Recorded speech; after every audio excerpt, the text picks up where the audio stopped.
ભરૂચ શહેર અને જિલ્લામાં વધતા જતા ટ્રાફિકની સમસ્યાને નિયંત્રિત કરવા તેમજ પરંપરાગત રિક્ષા ચાલકોના આર્થિક હિતોનું રક્ષણ કરવા માટે જય ભારત રિક્ષા એસોસિએશન દ્વારા જિલ્લા કલેક્ટરને આવેદનપત્ર પાઠવવામાં આવ્યું હતું। અવિરત વધી રહેલી નવી ઓટો રિક્ષાઓના કારણે સર્જાતી ટ્રાફિકની ગંભીર સ્થિતિને ધ્યાનમાં રાખીને નવા પરમિટ આપવાની પ્રક્રિયા પર તાત્કાલિક ધોરણે થોડા સમય માટે રોક લગાવવાની માંગ કરવામાં આવે છે। આ ઉપરાંત ઓલા અને રેપિડો જેવી પ્રાઇવેટ કેબ તથા બાઇક ટેક્સી કંપનીઓની વધતી ગતિવિધિઓના કારણે રોજગારી મેળવતા પરંપરાગત રિક્ષા ચાલકોને મોટું આર્થિક નુકસાન વેઠવું પડી રહ્યું હોવાનો ગંભીર આક્ષેપ પણ કરવામાં આવ્યો છે। રિક્ષા ચાલકો સમક્ષ ઊભી થયેલી આર્થિક મુશ્કેલીઓને નિવારવા માટે પ્રાઇવેટ કંપનીઓની સેવાઓ પર યોગ્ય નિયંત્રણ લાવવા અને વહીવટી સ્તરે વ્યવસ્થિત સંકલન કરી ત્વરિત પગલાં ભરવા રિક્ષા એસોસિએશનના પ્રમુખ આબિદ મિર્ઝાની આગેવાનીમાં આવેદનપત્ર પાઠવી ઉગ્ર રજૂઆત કરાઈ છે।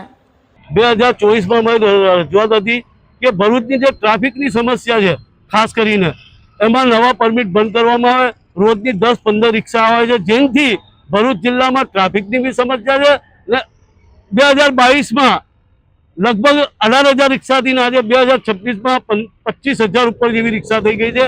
એટલા માટે કલેક્ટર સાહેબને અમે આવેદનપત્ર આપવા આવ્યા છે કે આ રેપિડો, ઓલા એવી ગાડીઓ જે દૂષણ કરી રહી છે ભરૂચમાં, અને ભરૂચના રિક્ષા ચાલકો આર્થિક પરિસ્થિતિ ખરાબ છે રિક્ષા ચાલકોની, જ્યારથી ધંધા નથી, આ ધંધાની મારામારીમાં રેપિડો, ઓલા, ઉબેરવાળાએ સસ્તા ભાડામાં લઈ જઈને રિક્ષાવાળાનું શોષણ કરવામાં આવે છે।